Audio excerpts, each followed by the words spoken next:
Alright class, अस्सलाम वालेकुम। Let's start. पिछले सेशन में हमने नेटवर्क्स और वर्ल्ड वाइड वेब का चैप्टर शुरू किया है।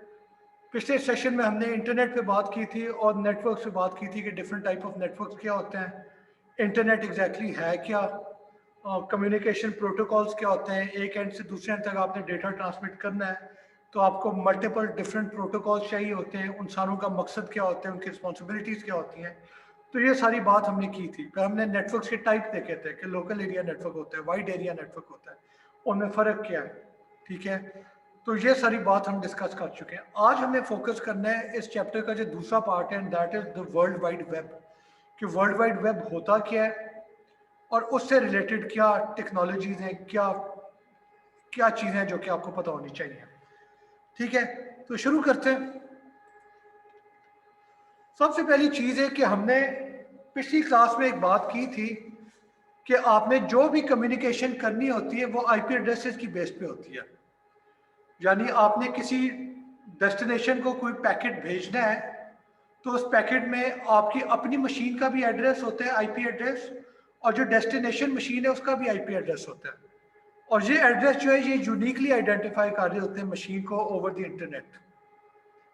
क्योंकि अगर ये यूनिक नहीं होगा तो फिर मसला क्या होगा कि जब पैकेट सेंड करेंगे तो जो इंटरमीडिएट राउटर है उन्हें नहीं, अगर एक ही एड्रेस मल्टीपल डिफरेंट डेस्टिनेशन का है तो फिर राउटर को पता नहीं होगा कि पैकेट किस डेस्टिनेशन की तरफ भेजना है। तो इसलिए एड्रेसेस यूनिक होते हैं ताकि पैकेट जो है किसी एक मशीन तक ही भेजा जाए।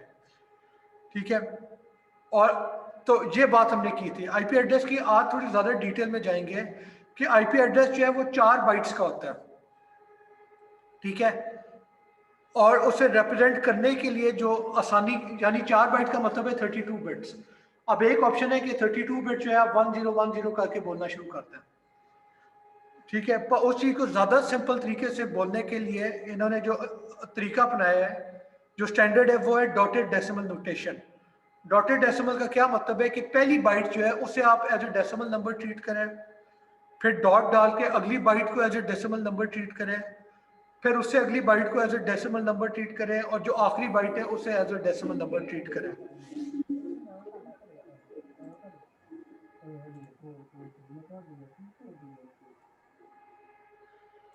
ठीक है, तो ये बेसिकली आपका कॉन्सेप्ट है। आईपी एड्रेसेस 32 बिट्स होते हैं और हर बाइट को आप एज ए डेसिमल नंबर बोलते हैं। देखें, आपका जो प्रोग्राम है, जो सॉफ्टवेयर है, ऑपरेटिंग सिस्टम है, जो हार्डवेयर है, वो तो जो भी काम करती है वो 1 एंड 0, वो बाइनरी की टर्म में करती है। ठीक है, ये डॉटेड डेसिमल नोटेशन जो है, ये जो 4 डेसिमल नंबर्स को आप इस्तेमाल करते हैं, तो वो बेसिकली इसलिए होता है ताकि हम आपस में जब इंसान बात कर रहे हैं या हम अगर अपने कंप्यूटर की सेटिंग्स कर रहे हैं तो बाइनरी में बात करना मुश्किल होता है।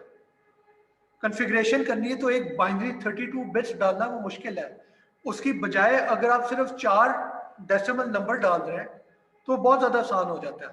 तो इसलिए किसी भी डिवाइस का जो आईपी एड्रेस है होता वो बाइनरी में है, पर इंसान जब उसे यूज़ करते हैं तो वो डेसिमल, डॉटेड डेसिमल नोटेशन में उसकी बात करते हैं। ठीक है, और दूसरी जो चीज़ होती है वो होता है होस्ट नेम।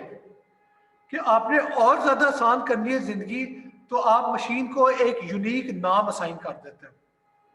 इसका क्या मतलब है कि अगर मैं आपको कहूं कि आपने google.com याद रखना है तो ये नाम आपके लिए याद रखना बहुत आसान हो जाएगा।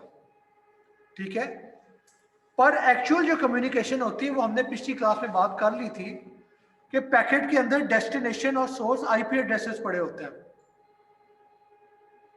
ठीक है, वो आईपी एड्रेस आपके लिए याद करना आसान है कि मुश्किल है?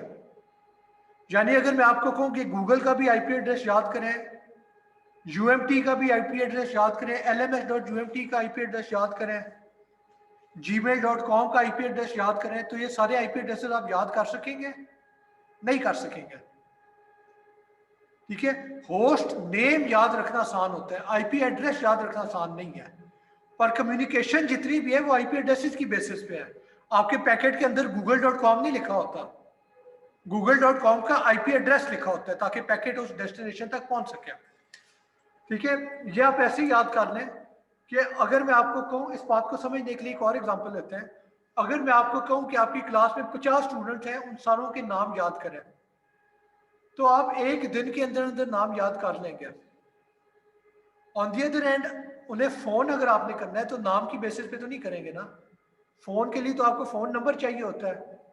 तो आप क्लास के 50 लोगों का फ़ोन नंबर याद कर सकते हैं कि नहीं? नहीं कर सकते। तो आप फिर क्या करते हैं, आपने उनका फ़ोन नंबर लिख लिया होता है, अपने अपने मोबाइल में एंटर कर लेते हैं, पर साथ उसके उनका एक्चुअल नाम भी लिख लेते हैं। अब होगा क्या, जब आप अपनी डायरेक्टरी खोलेंगे फ़ोन की, तो फ़ोन नंबर देख के तो आपको पता नहीं लगेगा कि किसका नंबर है। अलबत्ता नाम देख के पता लग जाएगा, कि आपके सामने शक्ल आ जाएगी उस स्टूडेंट की कि आप ये किसका नंबर स्टोर किया हुआ है, और फिर आप उस नाम के मुताबिक उसे कॉल कर लेंगे, तो वो उस फ़ोन नंबर पे आपकी कॉल मिल जाएगी। ठीक है, ये पॉइंट क्लियर हुआ है? तो मैं फिर समराइज कर दूं कि आपने नेटवर्क पे जितनी भी कम्युनिकेशन करनी है, उसके लिए आपको आईपी एड्रेसेस चाहिए होते हैं, पर आईपी एड्रेसेस इंसानों के लिए याद रखना मुश्किल है, तो इंसान होस्ट नेम याद रख लेते हैं। अब बात यह है कि आपको होस्ट नेम और आईपी एड्रेस के बीच में एक मैपिंग चाहिए, आपको एक ऐसी सर्विस चाहिए जिसे आप होस्ट नेम दें तो वो आपको उसका उस मशीन का आईपी एड्रेस बता दें। ये बिल्कुल ऐसे ही है जैसे आप अपने मोबाइल फ़ोन में अपने दोस्त का नाम डालें, तो आपकी डायरेक्टरी जो है वो उस दोस्त का फ़ोन नंबर आपको बता देगी। ये कैसे होता है, हम अभी थोड़ी देर में देखते हैं। ठीक है, अब अगली चीज़ है डोमेन नेम सिस्टम। कि पहली बात तो ये कि आपकी मशीन का जो पूरा नाम होता है वो नाम कैसे रिप्रेजेंट होता है। तो आपकी जो भी मशीन है, लेट सपोज metisse.csc.villanova.edu, तो बेसिकली होता क्या है,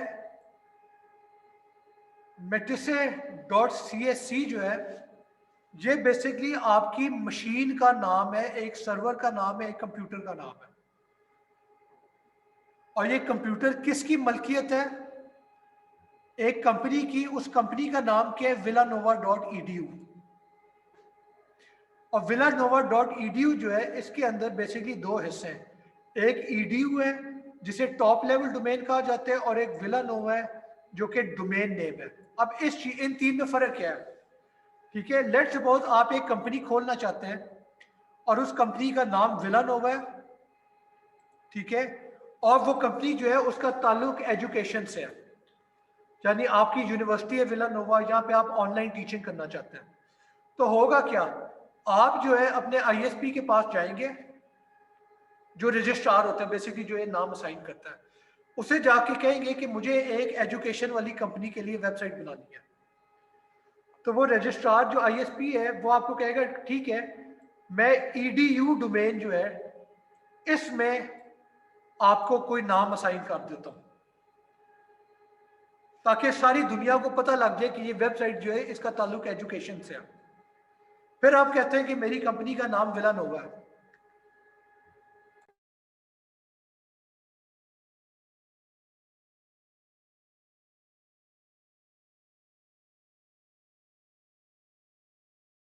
ठीक है, फिर आप कहते हैं कि आपकी कंपनी का नाम villanova है, तो वो रजिस्ट्रार आपको कहते हैं कि ठीक है, मैं villanova.edu जो है ये आपको असाइन कर देता हूँ, यानी पूरी दुनिया में villanova.edu जो है वो सिर्फ और सिर्फ आपकी मलकियत है, दुनिया की कोई और कंपनी villanova.edu इस्तेमाल नहीं कर सकती।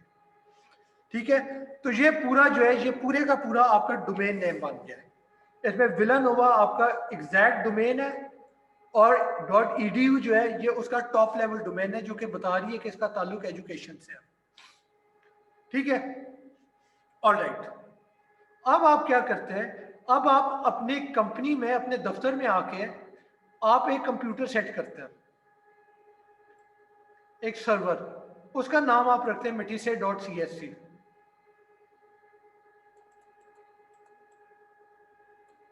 एक और कंप्यूटर सेट करते हैं, उसका नाम आप रख देते हैं LMS। एक और सर्वर सेट करते हैं, उसका नाम आप रख देते हैं मेल।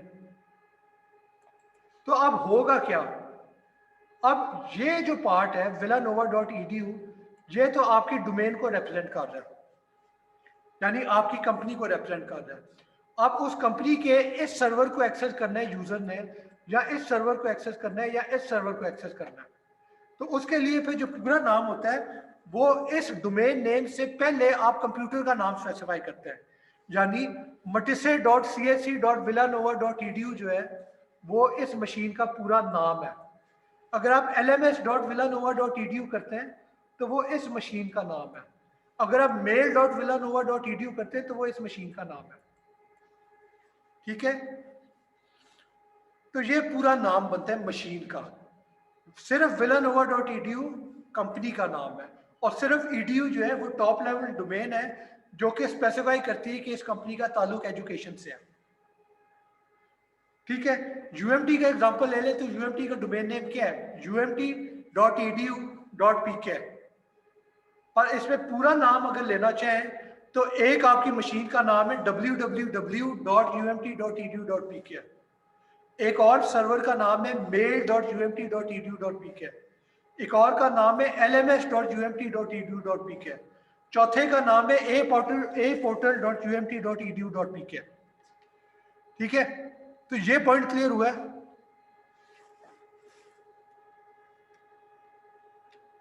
ठीक है, yes, तो sir. ये आपका एक नेमिंग का तरीका होता है। आप किसी भी मशीन को नाम दे देते हैं, क्योंकि देखें आपके लिए, मुझे बताएं एलएमएस का आईपी एड्रेस क्या है जो यूएमटी वाला है, आपको नहीं पता होगा।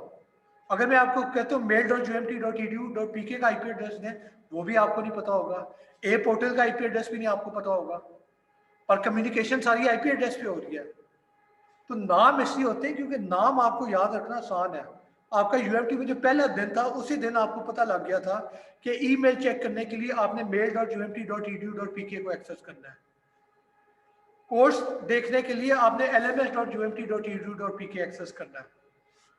अपनी ग्रेडिंग चेक करने के लिए जी पोर्टल को देखेंगे। तो ये नाम याद रखना आसान है।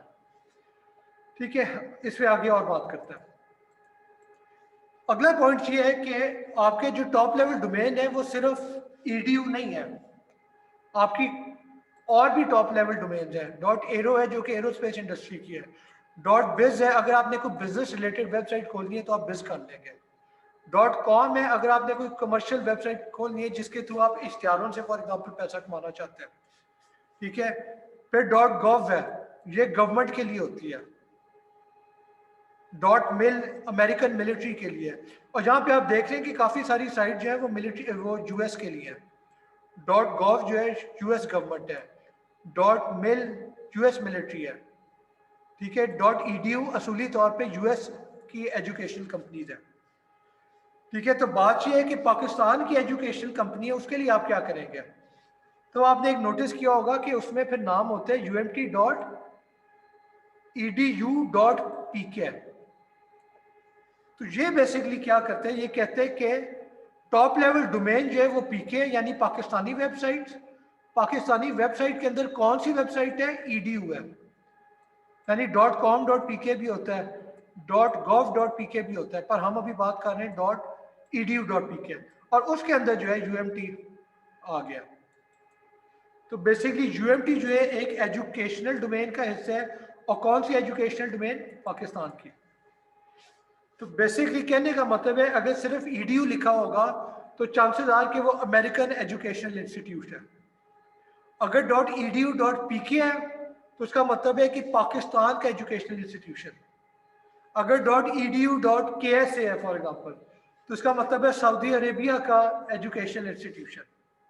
तो ये पॉइंट समझ आया कि टॉप लेवल डोमेन में आपकी कंट्री डोमेन भी आ जाती है कि आपका मुल्क कौन सा है। अगर मुल्क नहीं है तो चांसेस आर कि वो अमेरिकन वेबसाइट है, और अगर मुल्क स्पेसिफाइड है तो फिर वो उस मुल्क की वेबसाइट है। क्लास ये पॉइंट क्लियर हो गया। तो ये आपकी डोमेन नेम सिस्टम जो है वो एक पूरा एक तरीका कार होता है। ऐसे नहीं आप अपनी तरफ से नाम नहीं रख लेते हैं। यानी मैंने कोई एजुकेशनल इंस्टीट्यूशन खोलना है तो मैं उसका नाम कॉम नहीं रखूंगा, मैं उसका नाम ईडीयू रखूंगा।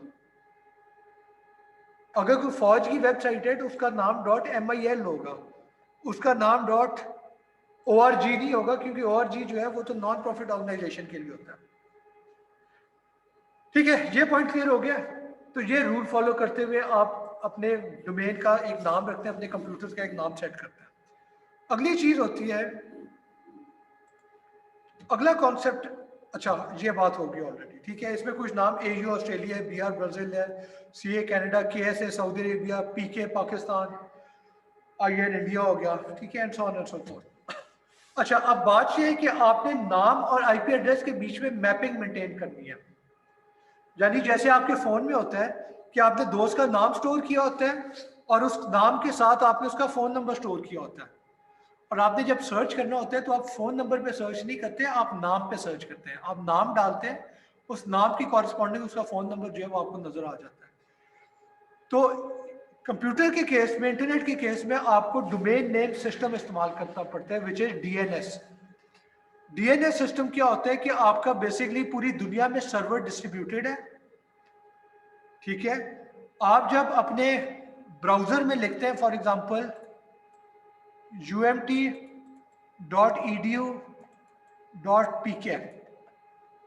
ठीक है, तो क्या होता है कि आपने तो नाम लिख दिया है, पर UMT को एक्चुअल पैकेट भेजने के लिए आपको उसका IP एड्रेस चाहिए।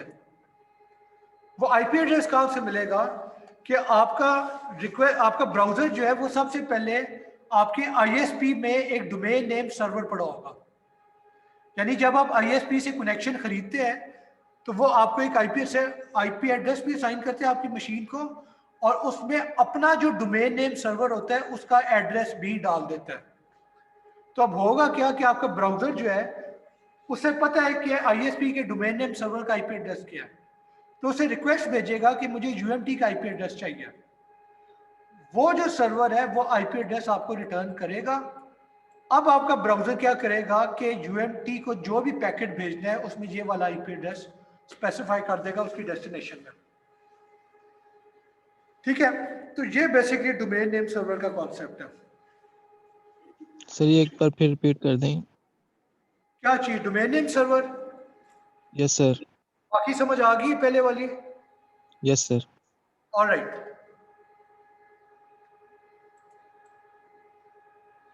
आपने अपने ब्राउजर में लिखा है umt.edu.pk और एंटर दबा दिया। अब आपकी जो रिक्वेस्ट है उसका पैकेट जो है वो UMT को जाना चाहिए, ठीक है, ये क्लियर है। और उस यस सर। पैकेट में जो IP एड्रेस डेस्टिनेशन का होना चाहिए वो UMT की मशीन का IP एड्रेस होना चाहिए, ताकि वो पैकेट UMT की मशीन तक पहुंच जाए। अब वो IP एड्रेस तो आपको याद नहीं है,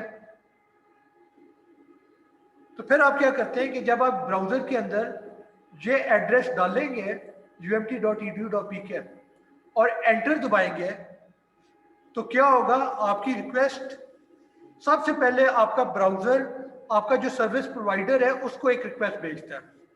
आपके सर्विस प्रोवाइडर में एक मशीन होती है जिसे डोमेन नेम सर्वर कहा जाता है। इस मशीन का काम क्या होता है कि कोई भी URL स्पेसिफाई की है, ठीक है, कोई भी URL स्पेसिफाई की है, उस URL का IP एड्रेस रिटर्न करना, ठीक है, कोई भी URL स्पेसिफाई की उसका IP एड्रेस स्पेसिफाई करना है। अब बात ये है कि ये आपको कैसे पता लगता है कि डोमेन नेम सर्वर का IP एड्रेस क्या है। तो होता ही है कि जब आप एक कनेक्शन खरीदते हैं अपने ISP से तो वो ऑटोमेटिकली आपके कंप्यूटर में जो है ना, एक तो आपकी मशीन को एक IP एड्रेस असाइन कर देता है जो कि उस आपकी मशीन का होता है, और साथ ही वो ये भी स्पेसिफाई कर देते हैं कि ISP का जो डोमेन नेम सर्वर है उसका अपना IP एड्रेस क्या है। अब होगा क्या कि जब आप ब्राउजर में URL डाल के एंटर दबाएंगे, ये जो डोमेन नेम है ये डाल के एंटर दबाएंगे, तो क्या होगा, आपका ब्राउजर देखेगा अपनी डायरेक्टरी में कि उसके पास इसका IP एड्रेस पड़ा हुआ है कि नहीं। और अगर IP एड्रेस नहीं पड़ा हुआ तो वो क्या करेगा, अगर IP एड्रेस नहीं पड़ा हुआ तो वो क्या करेगा, वो ऑटोमेटिकली इस डोमेन सर्वर को, एक नेम्ड सर्वर को एक रिक्वेस्ट भेजेगा, और उस रिक्वेस्ट में लिखा होगा कि मुझे umt.edu.pk का IP एड्रेस चाहिए। तो आपका ISP जो है वो रिप्लाई करेगा, वो आपके ब्राउजर को बताएगा कि क्या IP एड्रेस है। अब आप क्या करेंगे, आपका ब्राउजर क्या करेगा कि उसने UMT को जो भी पैकेट भेजना है उसके अंदर वो डेस्टिनेशन एड्रेस पे ये वाला IP एड्रेस स्पेसिफाई कर देगा, ठीक है। अब बात ये है कि अगला सवाल ये आता है कि अगर आपके आईएसपी का जो डोमेन नेम सर्वर है उसे भी नहीं पता कि यूएमटी का आईपी एड्रेस क्या है, फिर क्या होगा? तो फिर बेसिकली ये होता है कि आपका जो आईएसपी का जो डोमेन नेम सर्वर होता है उसे पता होता है कि अगर मेरे पास किसी सवाल का जवाब ना हुआ तो फिर मैंने किस डोमेन नेम सर्वर को रिक्वेस्ट भेजनी है। यानी आप ऐसे ही समझ लें कि आप अपनी फोन डायरेक्टरी में देखते हैं कि एक स्टूडेंट का नंबर है कि नहीं, और अगर उसका नंबर आपकी डायरेक्टरी में नहीं है आपके फोन में, तो फिर आप क्या करेंगे? आप अपने फोन में किसी ऐसे स्टूडेंट का नंबर देखेंगे जिसके बारे में आपको पता है कि उसके पास इसका नंबर होगा, फिर आप उससे कॉल करेंगे और उसे कहेंगे कि मुझे फलाने स्टूडेंट का फोन नंबर दो, फिर वो स्टूडेंट जो है वो आपको उस दूसरे स्टूडेंट का नंबर दे देगा।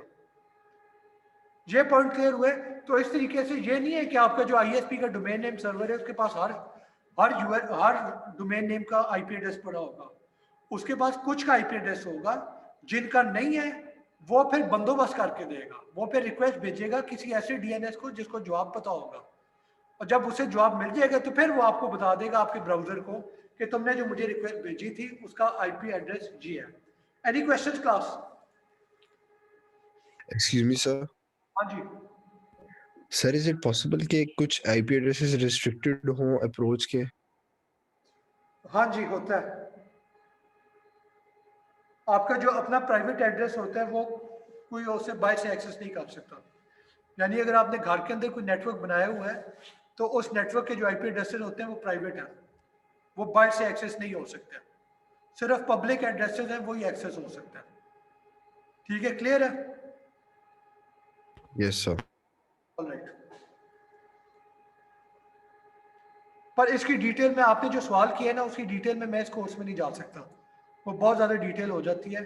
वो बेसिकली आप जब नेटवर्क्स का कोर्स पढ़ेंगे तो उसमें ये सारी चीज़ आपको डिटेल में कराई जाएगी कि क्या प्राइवेट एड्रेस होते हैं, क्या पब्लिक एड्रेस होते हैं, दोनों में फ़र्क क्या है, और अगर आपने प्राइवेट एड्रेस को एक्सेस करना होता है तो उसके लिए फिर क्या अप्रोचेस होती हैं, और वो इस कोर्स के स्कोप से बाहर है। Alright, moving on. और अगर आपको शौक है तो आप क्लास के बाद मेरे से पूछ सकते हैं। ठीक है, अब अगली चीज है जो हमने ऑलरेडी बात कर ली थी कि नेटवर्क एड्रेस जो है वो 4 बाइट्स का होता है। ठीक है, पहली बाइट जो है उसको आप लेट्स सपोज 148 से रिप्रेजेंट कर रहे हैं, दूसरा जो 8 बिट्स हैं वो लेट्स सपोज 78 थे, अगले 8 बिट जो है वो 250 थे, और उससे अगले 8 बिट जो है वो लेट्स सपोज 12 है। तो आपने जो कॉन्फ़िगरेशन करनी है अपने कंप्यूटर के अंदर, जब आप स्पेसिफाई करेंगे कि आईपी एड्रेस क्या है तो वो ऐसे होगा, पर एक्चुअल पैकेट के अंदर जब आईपी एड्रेस लिखा जाता है या आपका ऑपरेटिंग सिस्टम उसे जब हैंडल करता है तो वो ये बिट स्ट्रिंग होता है। ठीक है, ये पॉइंट क्लियर है। अब अगली बात ये है कि आईपी एड्रेसेस में 32 बिट्स हैं। तो पहला सवाल आप लोगों से है कि total number of IP addresses दुनिया में कितने हैं? कोई जवाब देगा? Total number of unique IP addresses पूरी दुनिया में कितने होंगे? क्लास 10 हफ्ते हो गए, 10 से ज्यादा बल्कि हो गया, 20 हफ्ते हो गए, नहीं सॉरी 10 हफ्ते हो गए। अब तक आपको इसका जवाब पता होना चाहिए। Any volunteers? ऑलराइट, हाँ जी। क्लास अगर 32 बिट्स हैं तो टोटल नंबर ऑफ कॉम्बिनेशन कितनी होती है? 2 पावर 32। 2 पावर 32। तो total number of IP addresses कितने होते हैं? 2 पावर 32। ठीक है, ओके। अब बात यह है कि इस अप्रोच में मसला क्या है? Any ideas? आपके क्या ख्याल है? इस अप्रोच में कोई प्रॉब्लम नजर आती है आपको? क्लास 2 पावर 32 जो है वो बहुत छोटा नंबर है। ठीक है, जब इंटरनेट बंद रहा था, जब लोगों ने डिसाइड करना था कि कितने आईपी एड्रेसेस चाहिए होंगे, आज से कोई 30-40 साल पहले, तो तब लोगों का ख्याल था कि 2 पावर 32 जो है वो एक काफी बड़ा नंबर है, शायद जिसने कंप्यूटर ही ना हो दुनिया में। तो तब ये नंबर बहुत अच्छा लग रहा था। पर अब अगर आप बात करें तो आईओटी और स्मार्टफोन के आने से क्या मसला हुआ है? अब बात यह है कि आपकी जेब में फोन पड़ा हुआ है, उसका भी एक आईपी एड्रेस है। आपके घर में कोई फ्रिज पड़ा हुआ है, जो कि इंटरनेट के साथ कनेक्टेड है, या आपकी टीवी है, या फिर आपका माइक्रोवेव ओवन है, या फिर आपके दरवाज़ा है, आपका गेट है, वो अगर इंटरनेट से के साथ कनेक्टेड है तो उन सारों को आईपी एड्रेस चाहिए। आपके सेफ सिटी कैमराज हैं, उन्होंने कम्युनिकेट करना है, उसके लिए उन्हें भी आईपी एड्रेस चाहिए। तो अब अगर दुनिया की हर चीज़ को आप आईपी एड्रेस असाइन करना शुरू कर दें तो वो तो total number of IP address बहुत कम हो जाएंगे। ठीक है, तो बेसिकली आईपी वर्जन 4 का मसला ये था कि उसमें 32 बिट एड्रेसेस थे और 2011 में आखिरी आईपी एड्रेस जो था वो असाइन हो गया था। अब दुनिया में और IPv4 एड्रेसेस नहीं पड़े हुए, तो फिर लोगों ने देखा कि हमें और ज़्यादा आईपी एड्रेसेस चाहिए। तो इस मुश्किल को कैसे हल किया, उन्होंने फिर नई वर्जन लेके आए आईपी वर्जन 6, और उस वर्जन में जो आईपी एड्रेस है वो 128 बिट्स का है। तो 2 पावर 128 जो है वो एक काफ़ी मैसिव नंबर है, ये एक ह्यूज नंबर है। दुनिया के हर चीज़ को आप एक यूनिक आईपी एड्रेस असाइन कर सकते हैं। ठीक है, पर यस इट इज़ पॉसिबल कि दुनिया जो है अगर मूव कर जाए कि आधे लोग पाकिस्तान दुनिया में बैठे हुए इसमें, बाकी मार्स पे पहुंचे हुए, कोई जुपिटर पे पहुंचा हुआ है, अब उनके लिए भी अगर आपको चाहिए आईपी एड्रेस तो फिर शायद आईपी वर्जन 6 भी कम पड़ जाए, और for the time being near future में ये सफिशिएंट लग रहा है। अगली बात यह है कि आईपी वर्जन 6 जो है इट कैन को एग्जिस्ट विद आईपी वर्जन 4। इस जुमले का क्या मतलब है? हाँ जी, एनी आइडियाज इस जुमले का मतलब कोई उर्दू में समझाएगा? ऑलराइट, इस चीज का मतलब ये है कि आपके राउटर पे अगर एक पैकेट आता है तो वो पैकेट अगर आईपी वर्जन 4 का है तो राउटर उसे भी हैंडल कर सकते हैं, और अगर आईपी वर्जन 6 का है तो राउटर उसे भी हैंडल कर सकता है। अब बात ये है कि इसका आईपी एड्रेस तो 128 बिट्स का है और इसका आईपी एड्रेस 32 बिट्स का है, तो फिर ये कैसे आप मसले को हल करेंगे? तो होता ये है कि शुरू की जो 32 बिट्स हैं, जो लीस्ट सिग्निफिकेंट 32 बिट्स हैं, ठीक है, राउटर उन्हें ट्रीट करेगा। बाकी जो रिमेनिंग बिट्स हैं वो अगर ऑल जीरोज हैं तो राउटर समझ जाएगा कि आईपी वर्जन 4 है, और अगर ये ऑल जीरोज नहीं है तो इन दैट केस राउटर समझ जाएगा, अच्छा जब ये ऑल जीरोज है तो राउटर समझ जाएगा कि वर्जन 4 है, तो फिर वो सिर्फ इन 32 बिट्स को देखेगा, इन्हें इग्नोर कर देगा। और अगर ये ऑल जीरोज नहीं है, इनमें कोई 1 है फॉर एग्जांपल, तो इन दैट केस राउटर समझ जाएगा कि ये वर्जन 4 नहीं, ये वर्जन 6 है। तो फिर जो है इन पूरी की पूरी 128 बिट्स को राउटर देख के फिर ही पैकेट को फॉलो करेगा। ये पॉइंट समझ आ गया? तो इस तरीके से आईपी वर्जन 4 और वर्जन 6 जो है वो कोएग्जिस्ट कर सकती है। आपका टोटल एड्रेस साइज 128 बिट्स का होगा, उनमें से 32 बिट्स जो है वो तो होंगी, बाकी जो रिमेनिंग बिट्स हैं वो या तो ऑल जीरोज होंगी अगर वर्जन 4 है, और अगर वर्जन 6 है तो वो ऑल जीरोज नहीं होगी, उन्हें कोई और नंबर असाइन किया जाएगा। Any questions? No sir. अगला फिर पॉइंट है, आपने एक टर्म सुनी होगी क्लाउड कंप्यूटिंग। तो क्लाउड कंप्यूटिंग क्या होता है? ठीक है, तो क्लाउड कंप्यूटिंग क्लास बेसिकली होता है कि आपने अपने कंप्यूटर की बजाय किसी और कंप्यूटर के ऊपर काम करना है। ठीक है, यानी इस जुमले का क्या मतलब है? आप जो है अपनी असाइनमेंट करते हैं तो आपके पास दो तरीके होते हैं। एक तरीका होता है आप माइक्रोसॉफ्ट वर्ड खोलें और उसके ऊपर काम करना शुरू कर दें, ठीक है। दूसरा तरीका होता है कि आप गूगल डॉक्स खोलें और उसके ऊपर काम करना शुरू कर दें। तो माइक्रोसॉफ्ट वर्ड और गूगल डॉक्स का अगर कंपैरिजन करें तो इनमें क्या फ़र्क है? माइक्रोसॉफ्ट वर्ड जो है उसमें आपको ज़्यादा फीचर मिल जाते हैं। फॉर एग्जाम्पल, दूसरा फ़ायदा माइक्रोसॉफ्ट वर्ड का है कि अगर आपका इंटरनेट कनेक्ट नहीं हो रहा तो आप फिर भी काम कर सकते हैं माइक्रोसॉफ्ट वर्ड के ऊपर लोकल मशीन पे, ठीक है। पर माइक्रोसॉफ्ट वर्ड का नुकसान क्या है और गूगल डॉक्स का फ़ायदा क्या है? तो गूगल डॉक का फ़ायदा ये है कि आप दुनिया के किसी कोने में बैठ के काम करना चाहते हैं, अगर आपकी मशीन आपके पास नहीं है, कोई अपना कंप्यूटर आपके पास नहीं है, तो कोई फिक्र वाली बात नहीं है। आप किसी भी कंप्यूटर पर बैठे इंटरनेट के साथ कनेक्ट करें, अपनी गूगल डॉक खोलें और उसके ऊपर काम करना शुरू कर दें। दूसरा फ़ायदा क्या है कि अगर आपकी मशीन ख़राब हो जाती है, क्रैश कर जाती है, चोरी हो जाती है, तो माइक्रोसॉफ्ट वर्ड वाला जो डेटा था वो तो गुम जाएगा, पर अगर आपका गूगल डॉक्स में पड़ा हुआ है तो वो आपकी मशीन ख़राब होने से वो ख़राब नहीं होगा, वो वहीं पे पड़ा रहेगा, वहाँ से उसे उठा सकता है। ठीक है, और क्या फ़ायदा है गूगल डॉक्स का, कोई बताएगा फ़ायदा? Any ideas? स्लाइड इसमें अच्छी बन जाती है क्या?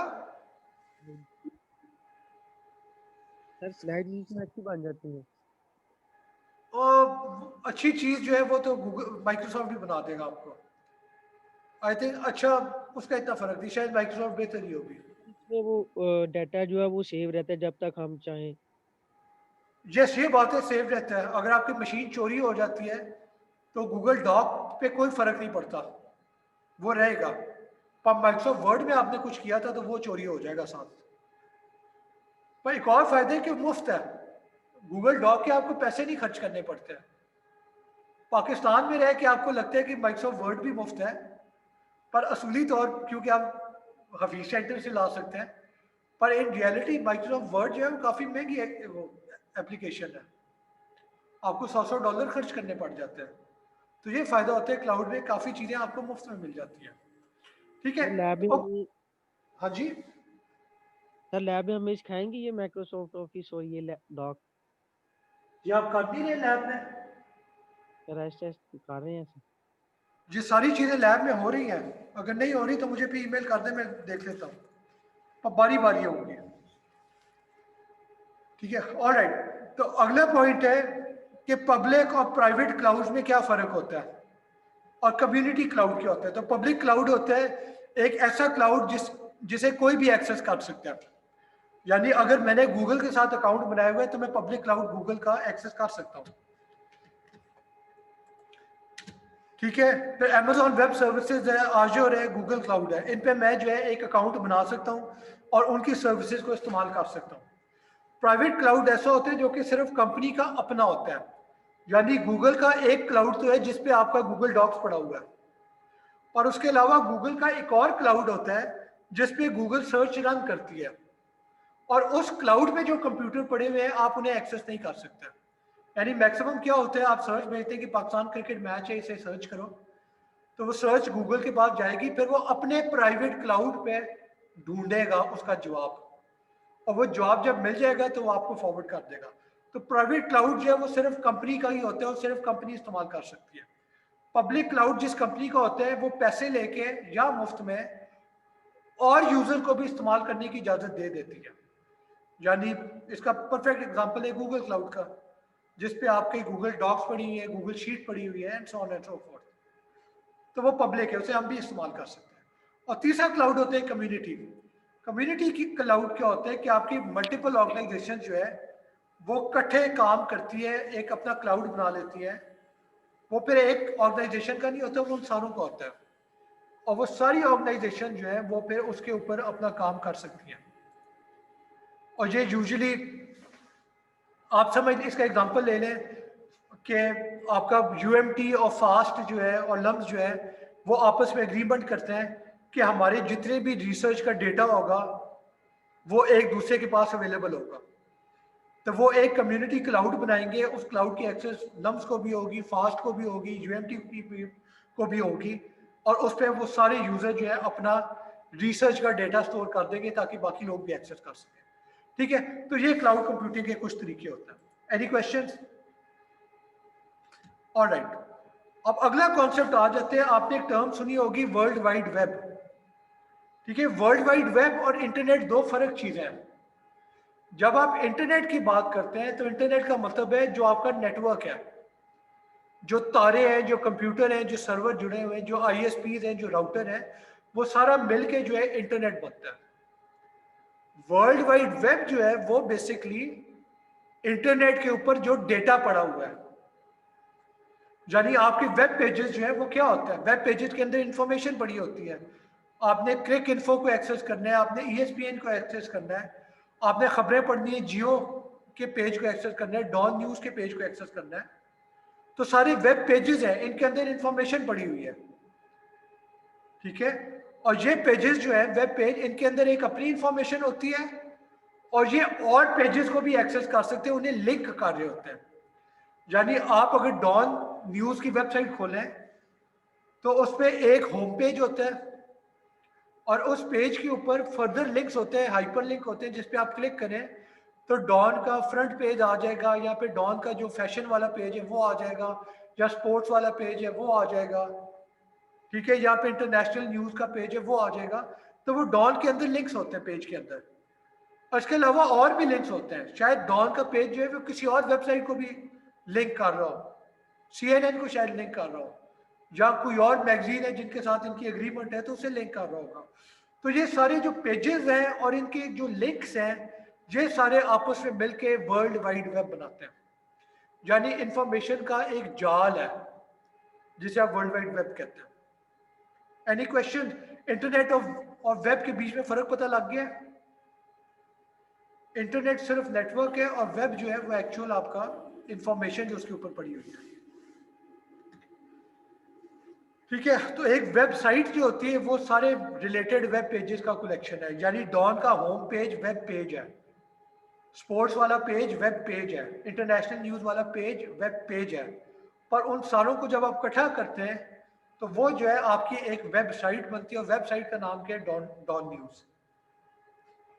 वेब ब्राउज़र क्या होता है? वेब ब्राउज़र एक ऐसा टूल है जिसके थ्रू आप वेब पेजेस को एक्सेस कर सकते हैं, जी आपको ऑलरेडी पता है, यानी फायरफॉक्स हो गया, क्रोम होगा, ओपरा हो गया, ये सारे वेब ब्राउज़र है।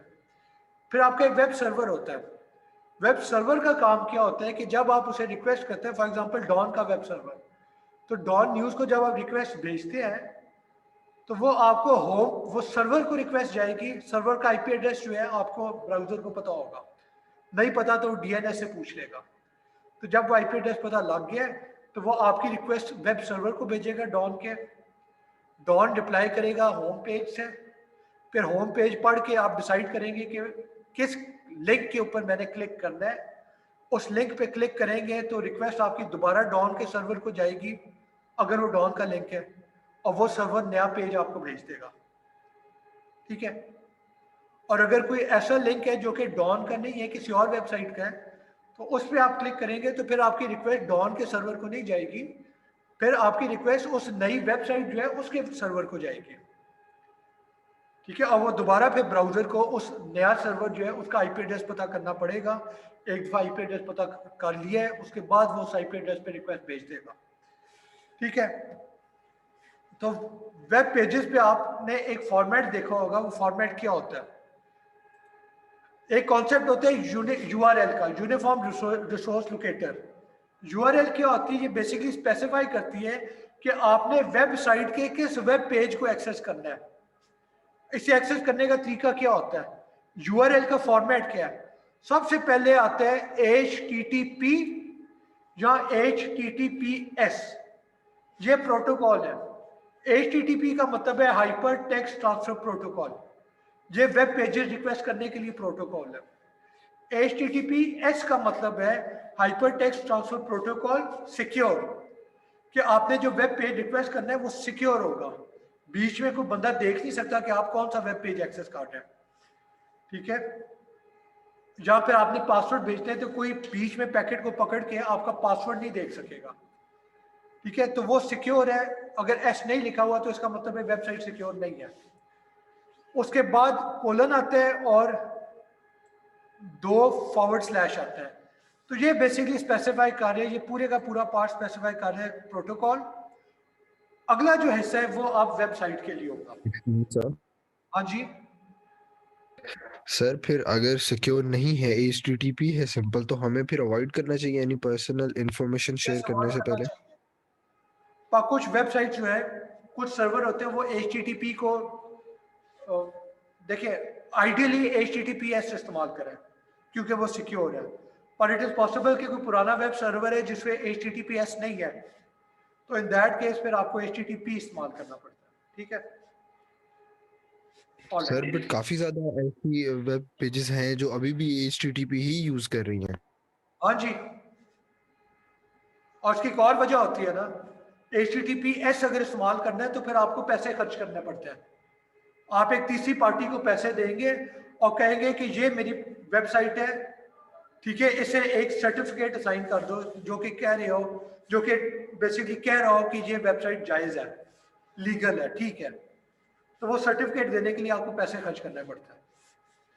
तो HTTP का वेब सर्वर मुफ्त होगा, HTTPS का वेब सर्वर जो है उसके लिए आपको पैसे देने पड़ते हैं।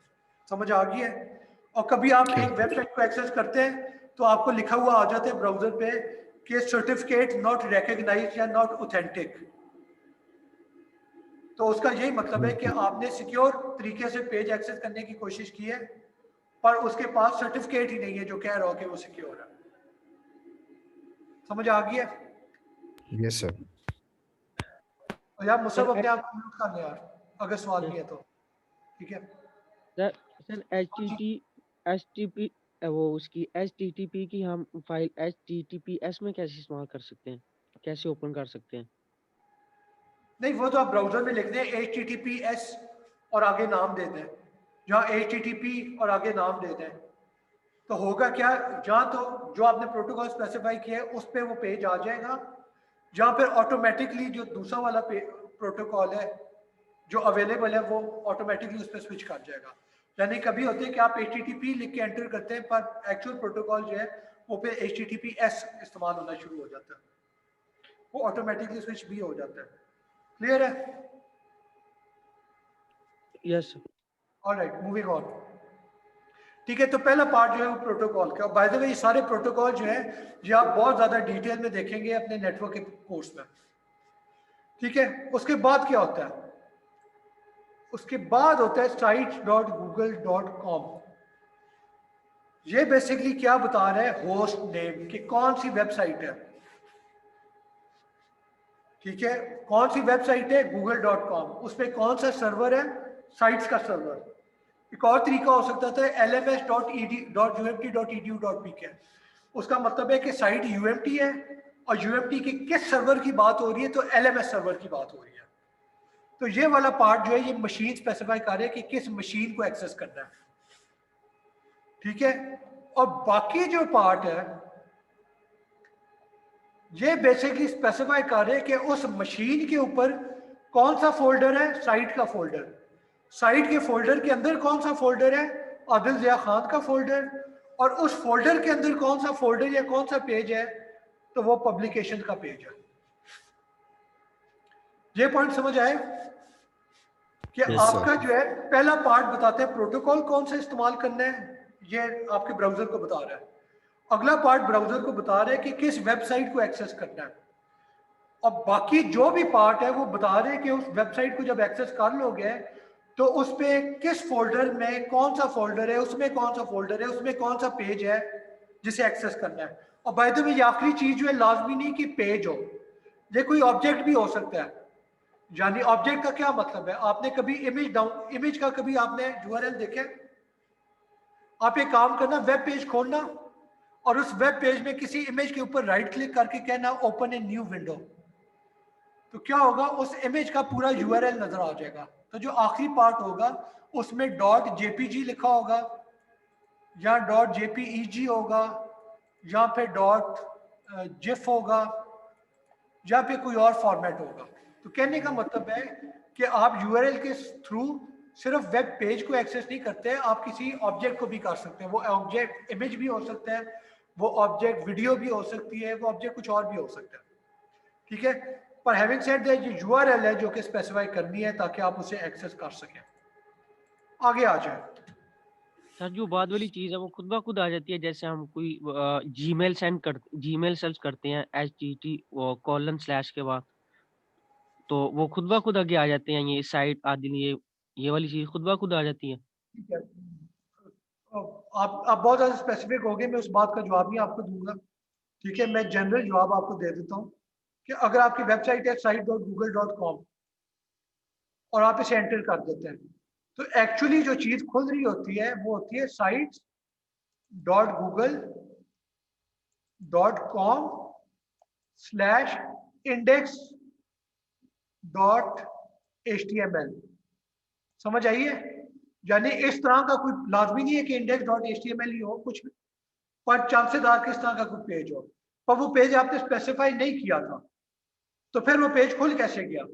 तो होता ही है कि जब आप google.com लिखते हैं, site.google.com, तो एक उसका डिफॉल्ट पेज होता है कि अगर आपने कोई पेज स्पेसिफाई नहीं किया तो सर्वर जो है वो उसका डिफॉल्ट पेज आपको भेज देता है, जो कि होम पेज होता है।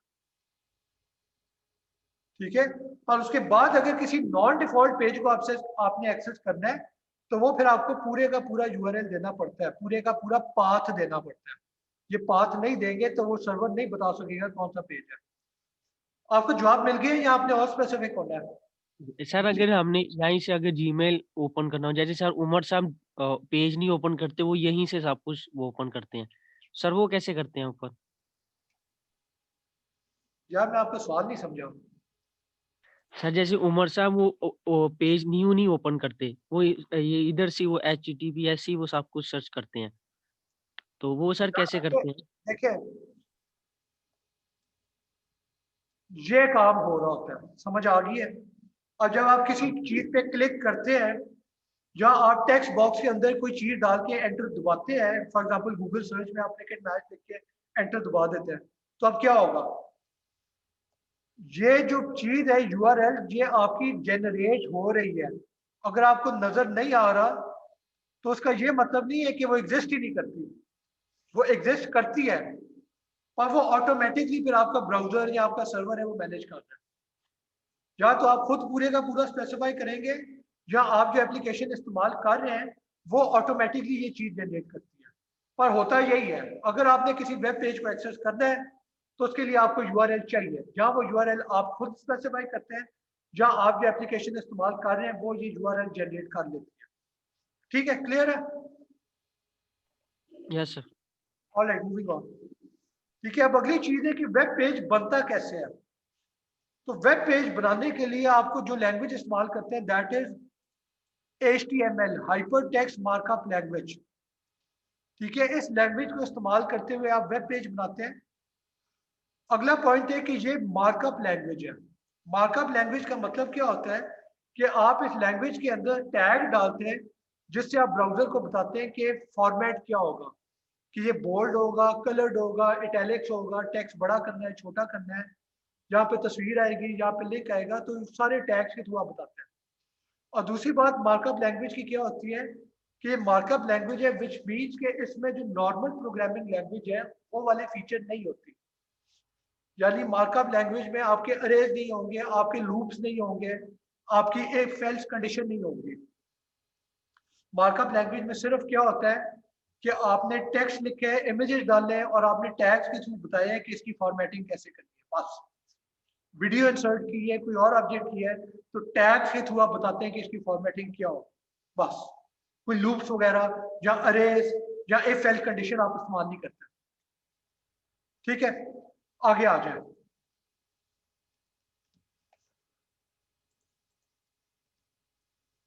अब एक एग्जांपल देखते हैं कि लेट्स सपोज हम ये वाला वेब पेज बनाना चाहते हैं।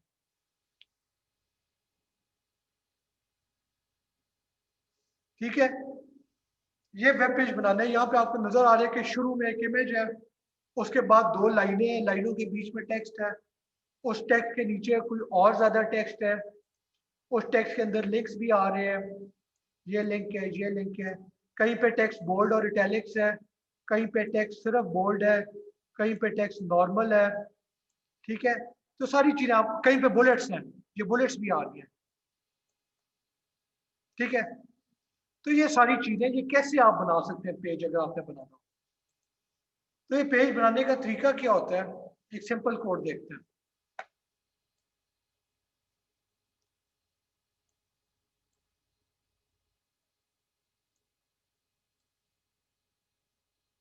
ठीक है, एक चीज आप देखें क्लास,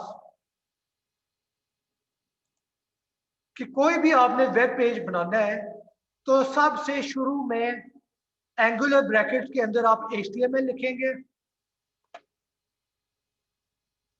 और सबसे आखिर में एंगुलर ब्रैकेट्स के अंदर /HTML लिखेंगे। ये चीज, ये दो टैग बेसिकली आपको बताते हैं कि यहाँ पे जो है इसके बीच में पूरे का पूरा वेब पेज एग्जिस्ट कर रहा है, इसके बीच में, इसके बाहर नहीं होगा। ठीक है, ऑलराइट, उसके बाद क्या होता है, आप एक और टैग डालते हैं विच इज एंगुलर ब्रैकेट के बीच में हेड, और एंड पे क्या आएगा, एंगुलर ब्रैकेट के बीच में /हेड।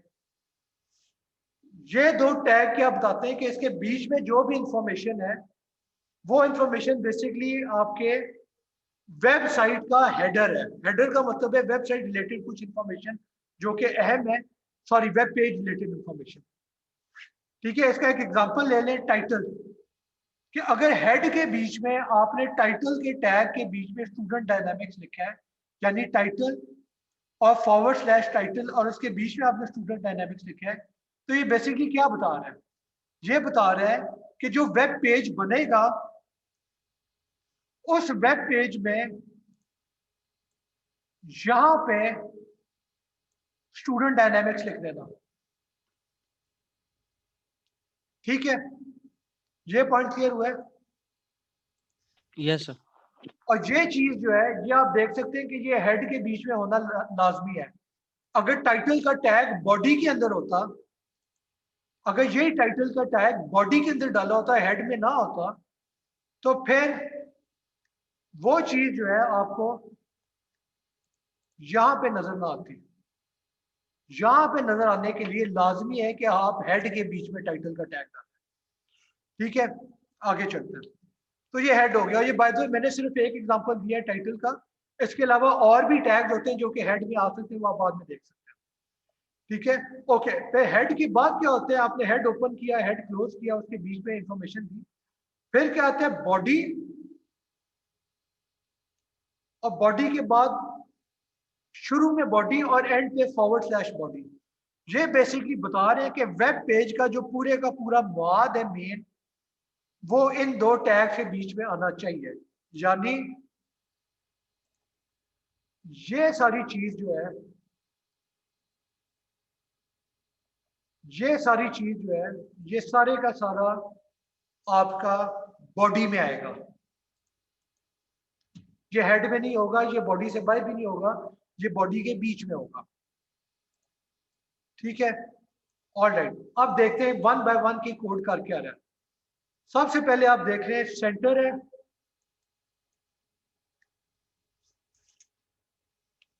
सबसे पहले सेंटर का टैग है।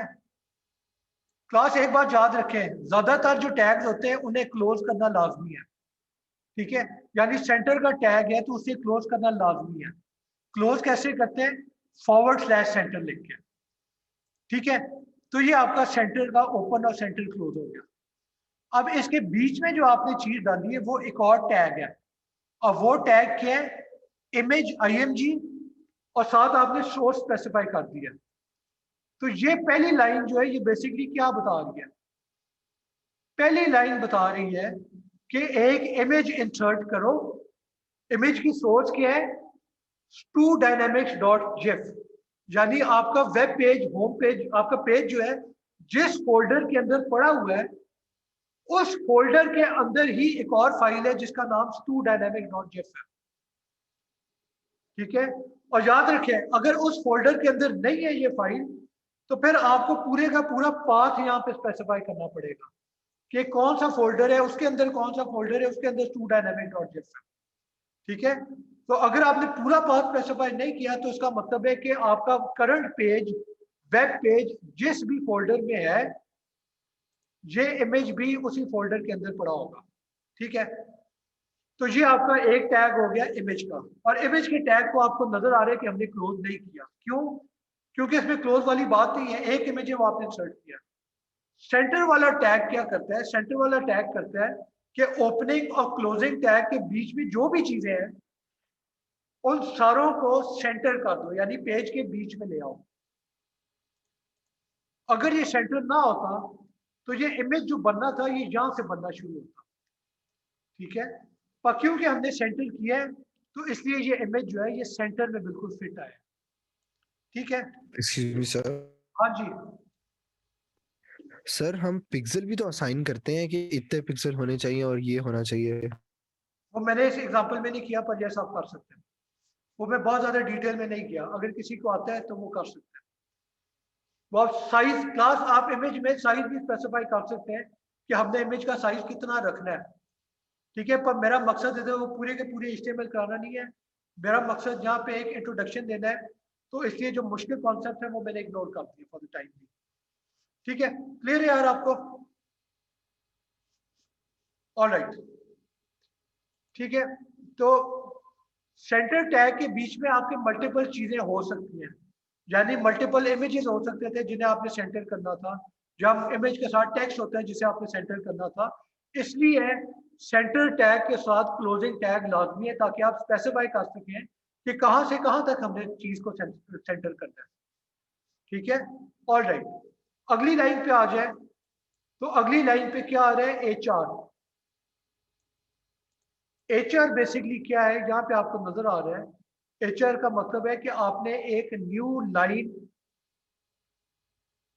एक बेसिकली आपने लाइन इंसर्ट कर दी है, ठीक है। और इस लाइन का भी कोई ओपनिंग और क्लोजिंग नहीं होता, आप सीधा HR लिख दें तो जितना भी वेब पेज का विड्थ है उतनी विड्थ की आपकी लाइन ड्रॉ हो जाएगी, ठीक है। आगे आ जाए, आगे क्या है? सेंटर आए, फिर टेक्स्ट है स्टूडेंट बेस्ड कम्युनिटी ऑर्गेनाइजेशन, फिर आई क्लोज है और सेंटर क्लोज है। इसका क्या मतलब है? इसका मतलब है कि आप ब्राउजर को कह रहे हैं कि अब जो चीज आने वाली है उसे सेंटर के अंदर प्लेस करना है, और फिर आप ब्राउजर को कह रहे हैं कि जो चीज आने वाली है उसे इटैलिक्स के अंदर करना है, और फिर क्लोजिंग आई बता रहे हैं कि यहां तक जो टेक्स्ट था उसे इटैलिक्स कर दो, उसके बाद जो टेक्स्ट आएगा वो नॉर्मल होगा। और सेंटर भी, क्लोजिंग सेंटर बता रहे हैं कि यहां तक जो टेक्स्ट था उसे सेंटर करना था, उसके बाद जो टेक्स्ट है उसे नॉर्मल ट्रीट करना है। तो यहाँ पे आप देख सकते हैं, यहाँ पे आप देख सकते हैं कि ये टेक्स्ट जो हमने लिखा है स्टूडेंट बेस्ड कम्युनिटी ऑर्गेनाइजेशन, ये सेंटर में है, और इसका फॉन्ट जो है थोड़ा टिल्ट के साथ है, स्लांट के साथ है। तो ये जो है ये इटैलिक फॉन्ट होता है, और इटैलिक्स के लिए आपको आई वाला टैग इस्तेमाल करना पड़ता है, ठीक है। ये क्लियर है class? Alright, yes sir. Yes sir. आगे आ जाए, अगली लाइन पे दोबारा HR आ गया, बिटवीन की एक और लाइन डाल दो। अगला टैग, अगली लाइन क्या बता रही है? P plan to participate in our upcoming events, और फिर /P से आपने क्लोज कर दिया, ठीक है। तो ये बेसिकली P क्या बताता है कि आप जो भी चीज लिख रहे हैं उसे as a new paragraph treat करना है, यानी plan to participate in our upcoming events जो है ये एक नया पैराग्राफ मान है। अगर आप ये ना लिखते, P का टैग ना डालते, तो फिर ये as a normal line of text treat होता है, एज ए पैराग्राफ ट्रीट ना होता, ठीक है। और पैराग्राफ और नॉर्मल लाइन ऑफ टेक्स्ट में क्या फर्क होता है?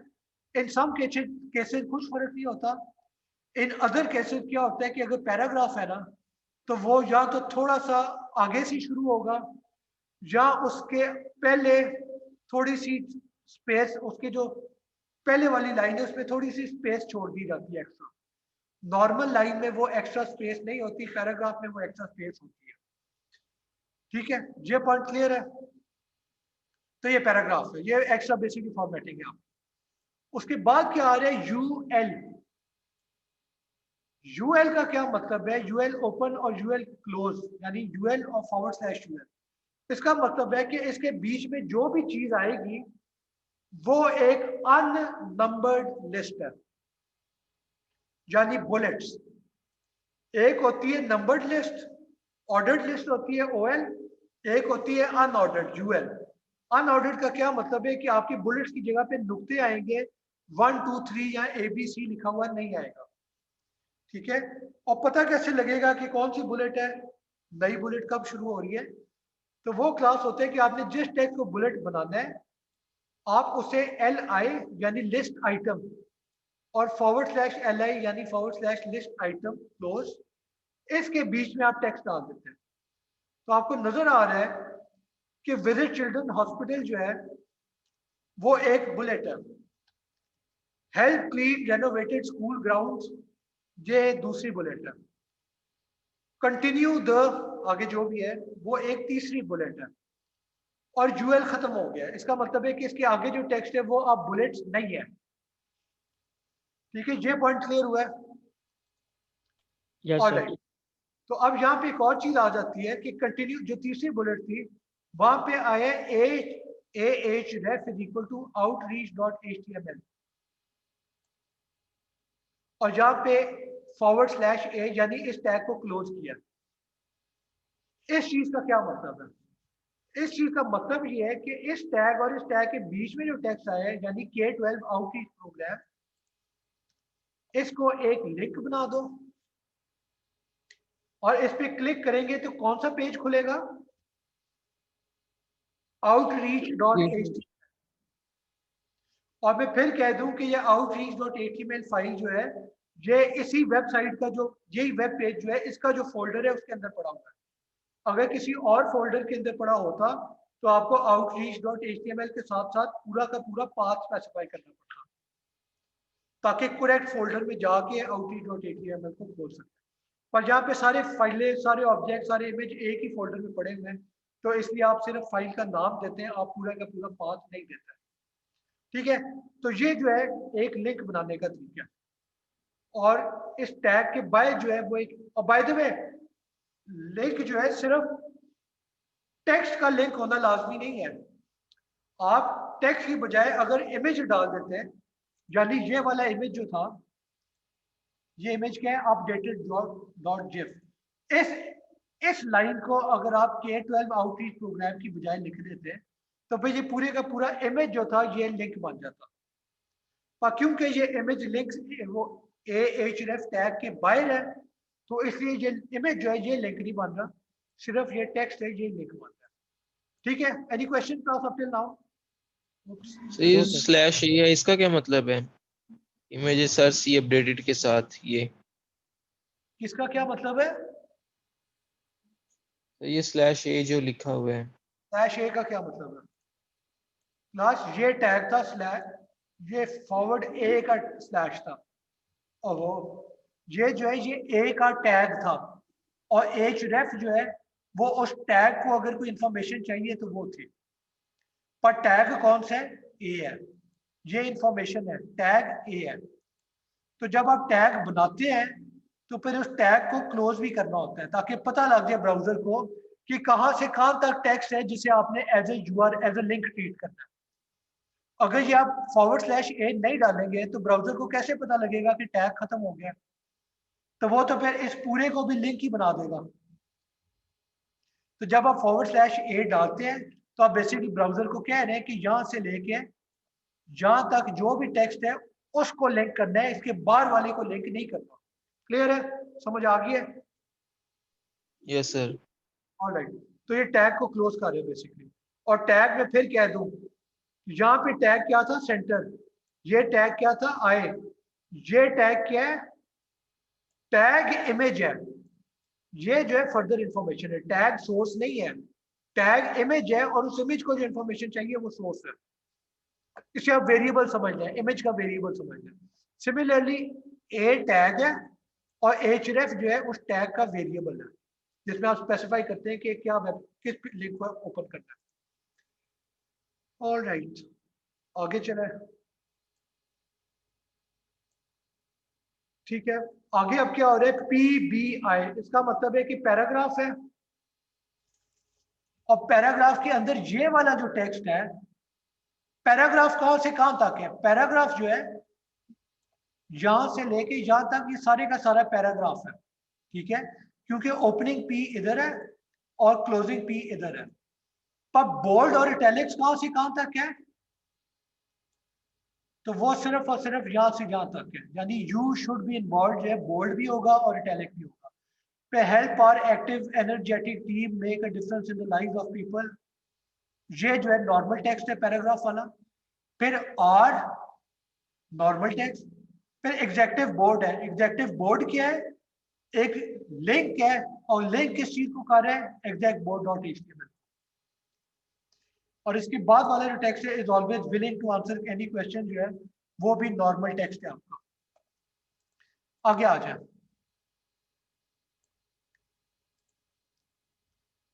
फिर एक और पैराग्राफ आ गया और उस पैराग्राफ के अंदर लेट अस नो जो है वो एक लिंक है। किस चीज का लिंक है? सजेशन डॉट एचटीएमएल का। उसके बाद एक और पैराग्राफ आ गया। उसके बाद सेंटर H3 आया है। H3 का क्या मतलब है? कि आपने join us for a spring picnic in May को ट्रीट किया है एज अ हेडर। हेडर का क्या मतलब, सॉरी हेडर नहीं, एज अ हेडलाइन। आपने अगर वर्ड में, माइक्रोसॉफ्ट वर्ड में कभी फॉर्मेटिंग की हो तो आपको नजर आएगा कि कुछ नॉर्मल टेक्स्ट होते हैं, उसे आप एज टाइटल टेक्स्ट कर सकते हैं, एज हेडिंग 1 कह सकते हैं, एज हेडिंग 2 कह सकते हैं, एज हेडिंग 3 कर सकते हैं। तो ये बहुत मोटा होता है, ये पतला होता है, और ये बिल्कुल ही लाइट होता है। ठीक है, तो HTML भी आपको इस चीज की इजाजत देती है कि आप H1 करके हेडिंग 1 कर दें जो कि बहुत हैवी होगी, हेडिंग 2 कर दें जो कि कम हैवी होगी, और हेडिंग 3 कर दें जो कि बहुत ही कम हैवी होगी, और ये फिर एक हेडिंग के तौर पे ट्रीट होता है। यानी अखबार अगर आप लिख रहे हैं तो आप देखते हैं कि अखबार के अंदर शायद सुर्खी होती है कि अखबार की खबर होती है और उसके ऊपर एक हेडलाइन होती है। तो जो हेडलाइन का फॉर्म होता है, फॉर्मेट होता है, वो H1, H2 या H3 होगा, क्योंकि वो मोटा होता है, बोल्ड होता है। ठीक है क्लास, ये पेज समझ आ गया सारों को? कोई सवाल है तो पूछे, वरना let's move on. No sir.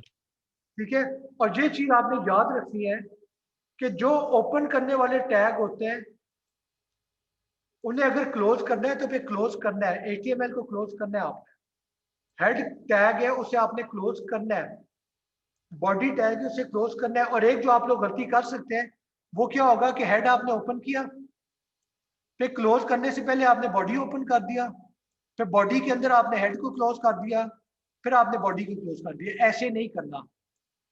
Head open किया है तो बॉडी ओपन करने से पहले हेड को क्लोज भी करना है, बॉडी ओपन किया है तो आप बॉडी को आपने क्लोज करना है। और ये नहीं आप कर सकते कि पहले आप HTML को क्लोज करें फिर बॉडी को क्लोज करें, नहीं, पहले बॉडी क्लोज होगी उसके बाद HTML क्लोज होगा। तो इन चीजों का आपने ध्यान रखना होता है। और ये मैंने कुछ एग्जांपल दिए, इसके अलावा और भी ज्यादा फीचर होते हैं HTML में जो आप इस्तेमाल कर सकते हैं। और सिर्फ यही नहीं है, एक और कॉन्सेप्ट होते हैं जो कि हम इस कोर्स में नहीं करेंगे, और वो कोर्स है CSS का, style sheet. Basically style sheet क्या करती है कि आप स्पेसिफाई कर देते हैं कि HTML के जो डिफरेंट हिस्से हैं उनके क्या रंग होना चाहिए, उसका क्या फॉर्मेट होना चाहिए, बोल्ड होगा, इटैलिक होगा, वो फिर आपको ज्यादा फ्लेक्सिबिलिटी मिल जाती है। पर हैविंग सेड दैट CSS हम इस कोर्स में नहीं कर रहे हैं, तो वो छोड़ दें। और वैसे अगर आपको शौक है तो आप देख सकते हैं कि वो फर्दर फॉर्मेटिंग करने के लिए इस्तेमाल होता है। ठीक है, आगे चले। ठीक है, तो ये बात हो गई, ये हो गया। एक और चीज है कि यूएल हमने किया था अनऑर्डर्ड लिस्ट के लिए, ठीक है, ताकि बुलेट्स नजर आए नुक्तों के फॉर्म में। अगर आप नंबरिंग चाहते हैं तो फिर यूएल की बजाय आप OL इस्तेमाल करते हैं, ऑर्डर्ड लिस्ट, और उसके अंदर फिर 1 2 3 4 जो है वो लिखा हुआ आ जाएगा। बाकी चीजें कवर करनी है। ओके, जो H1 था वो H1 से लेके H8 तक जा सकता है। यानी आपने जो हेडलाइन डालनी है वो H1 बोल्डेस्ट होगी, और H8 जो है वो सबसे कमजोर होगी, पतली होगी, और इसके बीच में आप कुछ भी कर सकते हैं। ठीक है, फिर एट्रीब्यूट आ गए। यानी एक तो आपका टैग होता है, और टैग के साथ आप कोई एट्रीब्यूट स्पेसिफाई कर सकते हैं। यानी इमेज के अंदर हमने एट्रीब्यूट स्पेसिफाई किया था सोर्स, कि कौन सा इमेज, उसका पाथ क्या है। सिमिलरली ए का जो टैग था उससे हमने एट्रीब्यूट स्पेसिफाई किया था href, कि कौन सा पाथ है जिसे आप लिंक करना चाहते हैं। तो पाथ आपने वेब पेज का स्पेसिफाई किया था। ठीक है, ये आ गया। ओके, और ये एक टाइम कम है तो ये आप बाद में आप अपने घर पे कर देना, ये मैं बल्कि असाइनमेंट में दे दूंगा। ठीक है, एक पेज बनाना है। ऑल राइट, अगली चीज है, आखिरी कुछ वेबसाइट रह गई है, सॉरी आखिरी स्लाइड रह गई है। तो कुकी क्या होता है? वेब पेज के साथ एक रिलेटेड कॉन्सेप्ट है कुकी का, कि आप जब कोई वेब साइट एक्सेस करते हैं तो आपसे पूछते हैं कि हम कुकी स्टोर करेंगे, उसकी इजाजत है कि नहीं। तो बेसिकली क्लास कुकी का फायदा क्या होता है कि वो आपके बारे में इंफॉर्मेशन मेंटेन कर सकते हैं। यानी जब आप किसी पेज को एक्सेस करते हैं तो आप HTTP प्रोटोकॉल इस्तेमाल करते हैं, और वो प्रोटोकॉल जो है वो स्टेटलेस है। यानी अगर आपने एक वेबसाइट का एक पेज एक्सेस किया है, अब आप उस पेज से उसी वेबसाइट के किसी दूसरे पेज को एक्सेस करते हैं, तो सर्वर को नहीं पता होगा कि इससे पहले कौन सा पेज एक्सेस किया था, बाद में कौन सा एक्सेस किया था। HTTP जो है प्रोटोकॉल वो इस चीज की इजाजत नहीं देता। तो वहां पे फिर आप कुकीज इस्तेमाल करते हैं। कुकीज क्या होते हैं कि एक सर्वर है आप जब किसी वेब पेज को एक्सेस करते हैं तो वो सर्वर आपकी वेबसाइट, आपके घर के कंप्यूटर पे एक कुकी प्लेस कर देते हैं। कुकी आप समझ लें टेक्स्ट फाइल है जिसमें एक यूनिक आईडी पड़ी होती है, आइडेंटिफिकेशन। अब जब आप उसी वेबसाइट के किसी दूसरे वेब पेज को एक्सेस करना चाहेंगे तो आपकी रिक्वेस्ट के साथ आपकी कुकी वाली आईडी नंबर जो है, जो आइडेंटिफिकेशन है, वो भी साथ जाएगी। तो वो आईडी देख के सर्वर को पता लग जाता है कि ये बंदा पहले भी आया था, उसने पहले कौन से पेज को एक्सेस किया था, वो सारा कुकी से उसे पता लग जाता है। ठीक है, यानी एग्जांपल ले लें कि आपने एक पेज एक्सेस किया है, वहां पे आपने किसी अमेजोन लेट्स वो आप किताब खरीदना चाहते हैं, तो आपने किसी किताब पे क्लिक करके उस किताब को अपनी शॉपिंग कार्ट में डाल दिया। अब आप अगले पेज पे जाएंगे तो आपके साथ कुकी भी जाएगा और उस कुकी की आइडेंटिफिकेशन से, नंबर से सर्वर को पता लग जाएगा कि इस शख्स ने अपनी शॉपिंग कार्ट में कौन कौन सी किताबें डाली हुई हैं, और फिर वो किताबें जो है वो आपकी अगले पेज पे आप उसकी पेमेंट करके वो खरीद लेंगे। ठीक है, तो कुकी बेसिकली आपकी इंफॉर्मेशन स्टोर करने के लिए होता है कि सर्वर को पता लग जाए कि पहले इस बंदे ने क्या काम किया, मेरे कौन से पेजेस को एक्सेस किया है और उन पेजेस पे इसने क्या एक्टिविटी की थी। अगर कुकी ना होते तो HTTP is a stateless protocol between के सर्वर को किसी तरीके से भी पता नहीं चल सकता कि ये जो रिक्वेस्ट आ रही है पेज की, ये यूजर ने पहले भी रिक्वेस्ट कुछ किया था कि नहीं, किन पेजेस को एक्सेस किया है, क्या एक्टिविटी की है, वो कुछ हमें पता नहीं होता। कुकीज की वजह से हमें पता लगता है, हम ये स्टेट मेंटेन कर सकते हैं। Web excuse me analytics, sir, हाँ जी। सर कुकीज हार्मफुल हो सकती हैं बिकॉज वो लोकल कंप्यूटर्स हार्ड डिस्क के ऊपर डाटा स्टोर कर रही है, चाहे एक स्मॉल टेक्स्ट फाइल है, तो वो कोई मेलवेयर फाइल भी तो हो सकती है। क्या कह रहे हैं? सर मैं पूछना चाह रहा हूँ कि कुकीज जो उनसे स्टोर करता है हार्ड डिस्क के ऊपर some kind of small text file भी हो, तो वो क्या हार्मफुल हो सकती है? यार कुकी कुकी का मसला ये होता है कि आपकी प्राइवेसी खत्म हो जाती है। उस कुकी से पता लग जाएगा कि आपने किन पेजेस को एक्सेस किया है, क्या काम करते रहे हैं। ठीक है, अब होता क्या है, मैं एग्जांपल देता हूँ। आपने कभी ऐसे किया है कि आपने कोई एक वेबसाइट एक्सेस की हो और उसके बाद जो है आप जब भी किसी और वेबसाइट को भी एक्सेस करते हैं तो आपको जो इश्तिहार आते हैं वो उस तरह के आने शुरू हो जाते हैं जो आपने पहले वेबसाइट एक्सेस की थी। तो ये कैसे होता यस है सर। कि जो भी वेबसाइट है वो आपके कुकीज को देख सकती है और कुकीज देख के उसे पता लग जाता है कि बंदा किस किस्म की वेबसाइट को एक्सेस करता है, फिर उसके मुताबिक आपको इश्तिहार शो करती है। तो ये आपकी प्राइवेसी खत्म हो जाती है। और जब आप कुकी डिलीट कर देंगे तो फिर आपको जो इश्तिहार आ रहे थे फिर उस तरह के इश्तिहार आने बंद हो जाते हैं। तो ये आप देखना, ट्राई करना, कुछ वेबसाइट पे देखना कि आपको किस तरह के इश्तिहार आ रहे हैं और कुकी डिलीट करने के बाद किस तरह के इश्तिहार आते हैं। ये डिलीट ठीक है, कहाँ से होगी? हाँ जी। एक दफा जब हम इसे एक्सेप्ट करते हैं तो ये बाद में डिलीट कैसे होती है? डिलीट कैसे होता है, अपने ब्राउजर की प्रॉपर्टीज में जाए, वहां पे एक चीज होती है क्लियर हिस्ट्री। तो उसमें आप अपनी ब्राउजिंग हिस्ट्री भी क्लियर कर सकते हैं और आप अपनी कुकी फाइल्स को भी क्लियर कर सकते हैं। तो एक ये तरीका है। दूसरा तरीका है कि आप ढूंढें कि आपके अंदर कुकीज का एक फोल्डर बना होगा।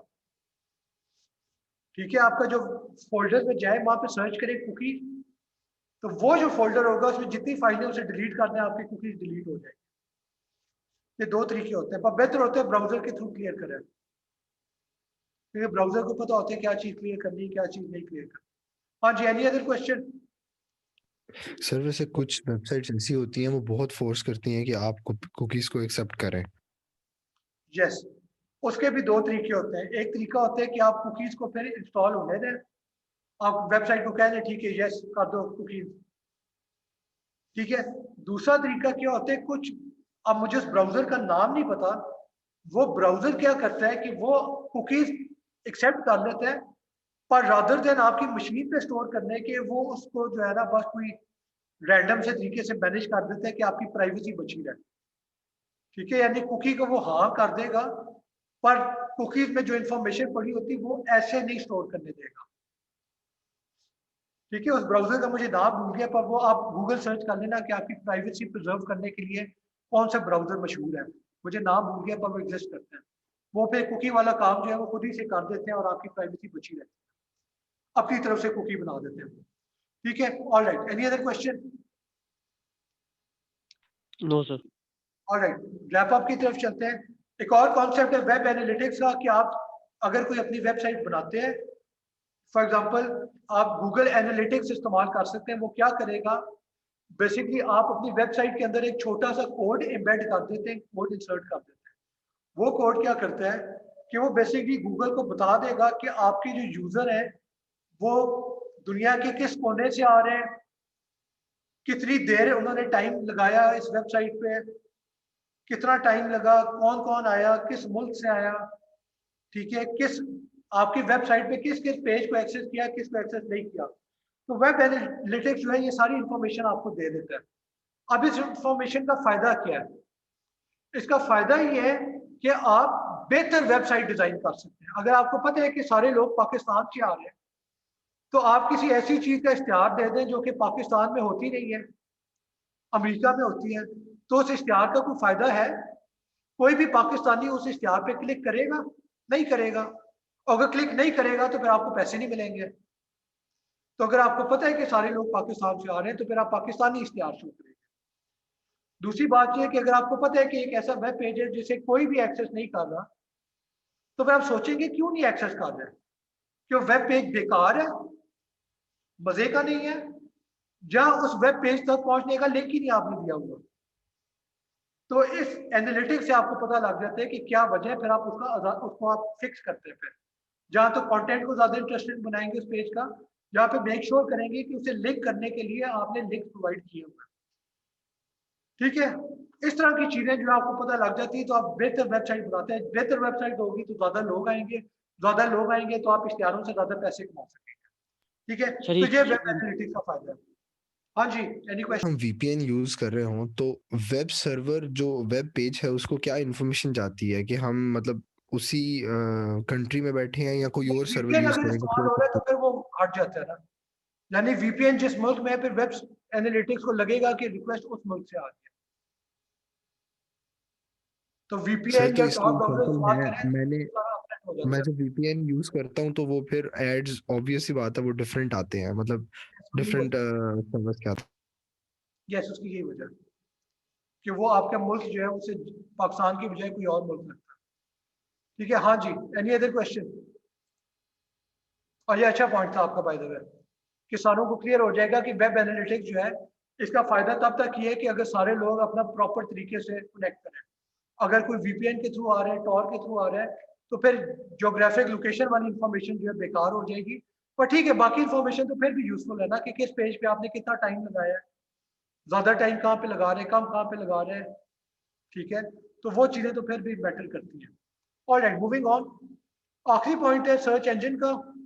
सर्च इंजन क्या होता है कि आपने ये मैं डाला क्यों है कि आप काफी लोगों को सर्च इंजन सही तरीके से इस्तेमाल करना नहीं आता। यानी गूगल, बिंग जो है, ये सर्च इंजन हैं, ये वर्क कैसे करते हैं कि बेसिकली आपकी जो कंपनी है गूगल, माइक्रोसॉफ्ट, ये सारी दुनिया की वेबसाइट को रीड कर रही होती है यूजिंग अ वेब क्रॉलर। और वेब क्रॉलर क्या करते हैं, उन वेब पेजेस से जरूरी लफ्ज जो है वो कैप्चर कर लेते हैं और बताते हैं कि ये अहम लफ्ज जो है किस वेब पेज पे एग्जिस्ट कर रहा है। ठीक है, फिर वो क्या करते हैं, वो देखते हैं कि कौन सा पेज किस पेज से लिंक हो रहा है, फिर उस लिंक के थ्रू वो अगले पेजेस पे जाएगा। तो इस तरीके से एक वेब क्रॉलर जो है वो सारी दुनिया के वेब पेजेस को रीड कर लेता है। फिर उनमें उनमें देखते हैं कि कौन से अहम लफ्ज हैं, उनकी लिस्ट बनाते हैं। फिर देखते हैं कि ये अहम लफ्ज किस किस पेज में एग्जिस्ट कर रहे हैं, किस में एग्जिस्ट नहीं कर रहे हैं। और फाइनली वो देखते हैं कि इन पेजेस में से कौन सा वाला पेज ज्यादा इंपॉर्टेंट था। और वो इंपॉर्टेंट पेज कैसे पता लगता है कि उस पेज को कितने लोग जो है लिंक कर रहे हैं। यानी मैं एक वेबसाइट बनाता हूँ जिसे सिर्फ एक बंदा लिंक कर रहा है, और यूएमटी एक वेबसाइट बनाता है जिसे कोई 10 लाख लोग लिंक कर रहे हैं, तो ऑब्वियसली यूएमटी जो है मेरे पेज से ज्यादा अहम है। तो इस तरीके से रैंकिंग भी हो जाती है कि कौन सा पेज अहम है, कौन सा नहीं है। फिर होता क्या है कि आप जब भी आप कोई सर्च वर्ड डालते हैं तो वो इन सारे पेजेस में जो वेब क्रॉलर ने लिस्ट बनाई थी उस लिस्ट में उन वर्ड्स को ढूंढता है, और जिस जिस पेज में वो लफ्ज आ गए हैं उनमें से देखते हैं कि ज्यादा अहम पेज कौन सा था। तो वो उन पेजेस की लिस्ट बना के ऑर्डर करके आपको दे देते हैं कि पहले वाला पेज कौन सा है वो ज्यादा अहम है, बाद वाला पेज कौन सा है वो कम अहम है। ठीक है, अब यहाँ पे एक चीज आपने याद रखी है कि एक सर्च करने का तरीका होता है कि आप क्रिकेट मैच फॉर एग्जाम्पल लिखते हैं, सिंपल। पर ज्यादा प्रिसाइज सर्च करना है तो आप देखना कि गूगल जो है वो क्वेरी स्ट्रिंग का एक कॉन्सेप्ट है कि आप गूगल क्वेरी में मल्टीपल काम कर सकते हैं। यानी इस सर्च में क्या हो रहा है, मैंने डबल कोट्स के अंदर आदिल जिया खान लिखे, इसका मतलब है कि आदिल जिया खान ये तीनों लफ्ज पेज के अंदर होने लाजमी है, तीनों लफ्ज। फिर मैंने लिखा है टिल्डा रेज्यूमे, इसका मतलब है कि रेज्यूमे और इससे मिलता जुलता कोई लफ्ज है, फॉर एग्जांपल रेज्यूमे हो गया, करिकुलम वीटे हो गया, सीवी हो गया, वो सारे लफ्ज जो है, प्रोफाइल हो गया, वो सारे लफ्जों को सर्च करना है, सिर्फ रेज्यूमे को सर्च नहीं करना, प्रोफाइल, सीवी, करिकुलम वीटे, उन सारों को सर्च करना है। उसके बाद अगली चीज क्या कह रही है, साइट umt.edu.pk, यानी umt.edu.pk वेबसाइट है, सिर्फ इसके वेब पेजेस को सर्च करना है, किसी और वेब पेज को सर्च नहीं करना। और आखिरी चीज बता रहे फाइल टाइप पीडीएफ, ये बेसिकली बता रहे कि जिन फाइलों को सर्च करना है वो पीडीएफ होनी चाहिए, वो HTML, text, doc, Word doc वो नहीं होगा, सिर्फ और सिर्फ पीडीएफ ढूंढनी है फाइल। ठीक है, तो इस तरीके से आप अपनी सर्च को बहुत ज्यादा स्पेसिफिक कर सकते हैं। अगर मैं सिर्फ आदिल जिया खान लिख देता तो फिर क्या होता, पूरी दुनिया के वेब साइट्स हैं वो सर्च होती है, उनमें जो है हर चीज सर्च होती है, चाहे मेरा रेज्यूमे है, चाहे फेसबुक है, चाहे कुछ है। और मैं इंटरेस्टेड किस में था, रेज्यूमे में था, अपनी सीवी में इंटरेस्टेड था, और वो सीवी जो कि यूएमटी में पड़ी हुई है, और वो सीवी जो कि पीडीएफ फाइल है, तो उसके लिए फिर मैंने इसे और ज्यादा स्पेसिफाई कर दिया। एनीवे, एनी अदर क्वेश्चन का, any question? No sir. Sir दो हाँ जी, क्वेश्चंस हैं हाँ जी। सर। फर्स्ट क्वेश्चन है वर्डप्रेस के बारे में कि वर्डप्रेस क्या है और मतलब HTML से रिलेटेड है। वर्डप्रेस जो है वेब पेजेस बनाता है। दुनिया में आपने कोई भी वेब पेज बनाना है तो वेब पेज HTML में होता है। जो भी पेज बनाना है एंड पे क्या चीज बनेगी, HTML, बस। अब वो बनाने के लिए आपके पास टूल्स होते हैं, आप नोटपैड खोल लें अपना, उसके अंदर वेब पेज बना लें, जहां फिर आप वर्डप्रेस कर लें या विक्स इस्तेमाल कर लें या जूमला इस्तेमाल कर लें, जहाँ पे प्रोग्रामिंग लैंग्वेजेस हैं, रूबी ऑन रेल्स है, जावास्क्रिप्ट है, वो क्या कहते हैं, रिएक्ट वगैरह, JS, वो लैंग्वेजेस क्या करती हैं, वो लैंग्वेजेस HTML का पेज जनरेट कर देती हैं, और उस HTML पेज के अंदर अगर कोई कोड डालना है तो वो कोड भी इंसर्ट कर देती है, क्योंकि HTML के अंदर लूप नहीं हो सकते, HTML के अंदर अरेज इफ एल्स नहीं हो सकते। जावास्क्रिप्ट के अंदर ये चीजें होती हैं, लूप भी होते हैं, अरेज भी होते हैं। तो जावास्क्रिप्ट और HTML को अगर जोड़ के आपने एक पेज बनाना है तो उसके लिए आपके पास डिफरेंट प्रोग्रामिंग लैंग्वेजेस या फ्रेमवर्क एग्जिस्ट करते हैं जो कि ये काम आपको कर देते हैं। ठीक है, पर at the end of the okay day sir. आपके ब्राउजर में क्या चीज नजर आती है, HTML नजर आती है। हाँ जी, any other question? Okay yes sir. Second question है कि जिस तरह IPv4 वर्जन 4 थे तो वो लिमिटेड थे, तो क्या ऐसे सर्वर भी लिमिटेड हो सकते हैं? या सर्वर लिमिटेड का क्या मतलब है, सवाल दोबारा थोड़ा समझाते हैं कि? तो जिस तरह IP वर्जन 4 आप बता रहे थे 2011 में लास्ट IP असाइन कर दिया गया था, तो क्या पॉसिबल है कि सर्वर्स भी इसी तरह लिमिटेड हों और फिर अच्छा, उनका भी कोई वर्जन हो? ओके। यार देखिए, सर्वर दो चीजें होती हैं, एक चीज होती है सर्वर मशीन, ठीक है, कंप्यूटर, उसे आप सर्वर कहते हैं, और उस कंप्यूटर के अंदर जो सॉफ्टवेयर रन कर रही है उस सॉफ्टवेयर को भी आप सर्वर कहते हैं। यानी सर्वर का एक हार्डवेयर पार्ट होता है, एक सॉफ्टवेयर पार्ट होता है। जहां तक हार्डवेयर पार्ट है उसे आपने एक IP एड्रेस असाइन करना है। दुनिया में जितने IP एड्रेसेस हैं उतने सर्वर हो सकते हैं, ठीक है। तो ये तो सर्वर का लिमिट हो गया नंबर ऑफ IP एड्रेसेस पे, जितने ओके IP सर। एड्रेसेस उतने सर्वर। और जो सॉफ्टवेयर वाली बात है उसका तो कोई फर्क नहीं, सॉफ्टवेयर में तो कोई लिमिट नहीं होता। आप अपने कंप्यूटर के अंदर वर्ड डॉक्यूमेंट खोल रहे हैं, आप एक डॉक्यूमेंट बनाना चाहते हैं, 10 डॉक्यूमेंट बनाना चाहते हैं, वो तो आप पे है। माइक्रोसॉफ्ट वर्ड इंस्टॉल करना है, आपने गूगल का डॉक्स इंस्टॉल करना है, या आपने ओपन ऑफिस इंस्टॉल करना है, या मैक वालों का इंस्टॉल करना है, क्या चीज इंस्टॉल करनी है, वो सॉफ्टवेयर है, वो आपकी मर्जी है क्या सॉफ्टवेयर इंस्टॉल करना है, उसमें कोई लिमिट नहीं है, आपकी मर्जी आप कौन सी सॉफ्टवेयर करते हैं। ठीक है, क्लियर हो गया आपको? Yes, sir. Any other question, class? वो सर असाइनमेंट वो उसकी पीडीएफ उसकी सबमिट करवानी थी ना। वो एक में आई थिंक मैंने आपको असाइनमेंट डॉक्यूमेंट सबमिट करने का कहा था, जो कि पीडीएफ या वर्ड हो सकती है, और दूसरी आई थिंक वो थी कॉपी करना था टेक्स्ट बॉक्स के अंदर। मुझे याद नहीं, आप चेक कर देना है। लेकिन सर वो मैंने तो पीडीएफ फाइल सबमिट करवाई। ठीक है, मैं चेक कर लूंगा। Any other question? Alright class, thank you, take care, अल्लाह हाफिज़।